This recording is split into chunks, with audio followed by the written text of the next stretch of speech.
अस्सलाम वालेकुम। खाकसार को आरजे भी कहते हैं। आप मेरे साथ सुन रहे हैं लखनऊ की तारीखों में दफन दिलचस्प किस्से। चलिए आज आपको लखनऊ के नीम हरा से लेकर लाल इमली तक का किस्सा सुनाते हैं। शहर लखनऊ में हरी नीम और इमली के छायेदार दरख्त कतार दर कतार खड़े आपको मिल ही जाएंगे। इनके इलाके करीब करीब बटे हुए हैं। गड़ी मच्छी भवन से जो नीम के दरख्त मिलने शुरू होते हैं वो फिर शाहमीना साहब से गोमती के किनारे किनारे सूरज कुंड तक और फिर छाछी कुआ से रोजाबाद की ताफिया तक ये आबाद नजर आते हैं। ये नीम के दरख्त 10वीं सदी से लेकर 16वीं शताब्दी के सही नुमाइंदे मालूम होते हैं।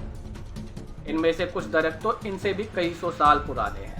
हरी नीम वाला ये कुल इलाका नीम हरा कहा जाता था और इसी के साये में बिजनौर रामनगर के शेख पठानों की बस्तियां आबाद हुई। नीम हरा बोलचाल में अब न भरा हो चला है और यहाँ के शेखजादे न भरे पठान कहे जाने लगे। दूसरी तरफ कोठी फरहत बख्श से जो इमली के दरख्तों का सिलसिला शुरू होता है तो चाइना गेट बाजार से शाह रजफ रोड तक और कोठी हयात बख्श से दिलकुशा बाग तक पहुंच गया है। यह उन 2 सदियों का तहजीबी काफिला है जिसे नवाबी युग कहा जाता है।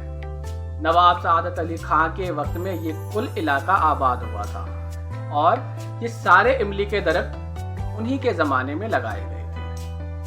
ये मशहूर है कि जब सादत अली खां को हुक्के से इश्क हुआ तो उसकी सनक सल्तनत की आखिरी शमा बेगम हजरत महल के हाथों तक से ना छूटी।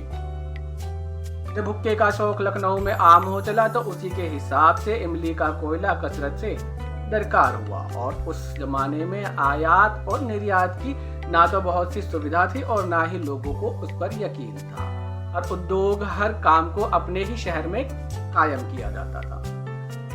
कारीगर दिल्ली से लेकर मुर्शिदाबाद तक से यहाँ आते थे और यहीं आबाद होकर रह जाते थे।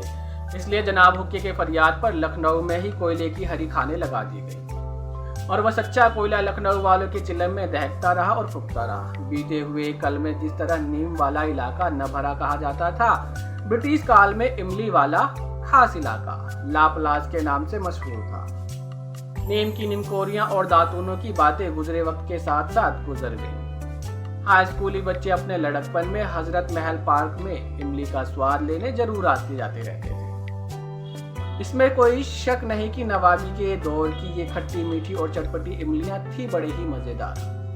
लेकिन नीम तो ठहरी नीम, कड़वी और इसकी कड़वाहट यहाँ के शहर के लोगों में कुछ समय के बाद एक अजीब सा कड़वाहट भरती चली गई। 13वीं सदी तक लखनावती को लखनऊ बनाया जा चुका था।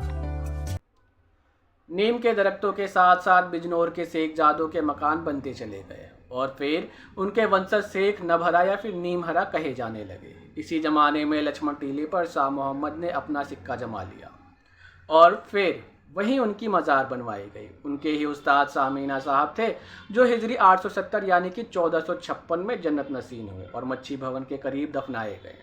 ये मच्छी भवन शेखों के मशहूर गढ़ी थी जो शेखान दरवाजे के नाम से मशहूर रहा। 16वीं सदी में लखनऊ की जागीर मुबारक शाह लोधी के बेटे अहमद खां को मिली। उसके बाद सिकंदर लोधी ने लखनऊ पर अधिकार पाया। इसी बीच बराबर हिंदू धर्म और संस्कृति का इस क्षेत्र में दमन होता रहा और इस्लाम का प्रचार जोर शोर से तेगों के साये में होता रहा। शेर शाह सूरी के राज्यकाल में एक कदम यह अच्छा उठाया गया कि धार्मिक प्रचार प्रसार सूफी संतों के जरिए इस्लाम का संदेश जनता के बीच जाने लगा। अकबर के समय में जौहर खान यहाँ के सूबेदार बने। उन्हीं दिनों मोइनुद्दीन चिश्ती अजमेरी के भांजे शेख इब्राहिम चिश्ती लखनऊ आए और यहीं के होके रह गए। उनके बेटे शेख अब्दुल रहीम ने निदान महल नाम से अपने वालिद साहब का मकबरा बनवाया। उनके साथ ही अपने लिए भी एक मकबरा बनवाया। ये दोनों ही इमारतें हिंदू साजो सामान से बनी हुई हैं। इमली के इन घने छाव में लखनऊ वालों ने बेहद राहत की सांस महसूस की। उनके सारे गिले शिकवे जाते रहे। शेखों के वक्त में मुत्सिकनों ने बड़ी बेदर्दी से लखनावती के हिंदू सभ्यता पर झाड़ू फेरी थी और शायद यहाँ की अमन पसंद जनता इसके लिए तैयार नहीं थी। लेकिन लखनऊ के नवाबी के सभ्यता ने वो रंग बिखेरा कि हिंदुस्तान के आवाम के दिलों में इस्लाम और मुसलमान दोनों के लिए जगह पैदा हो गई। ये कहना गलत ना होगा कि इस जबरदस्त इनकलाब के लिए नवाबों ने ही पेशकदमी की थी। उन्होंने अपने आप को सीधे अपने रियाया से जोड़ दिया और आवाम के दिलों में अपने लिए मोहब्बत की गुंजाइश पैदा कर दी। नवाबों ने अपने दरबारों में वजीरों और नायाबों में हिंदुओं को बराबर जगह दी और उन्हें उचित सम्मान के साथ नवाजा।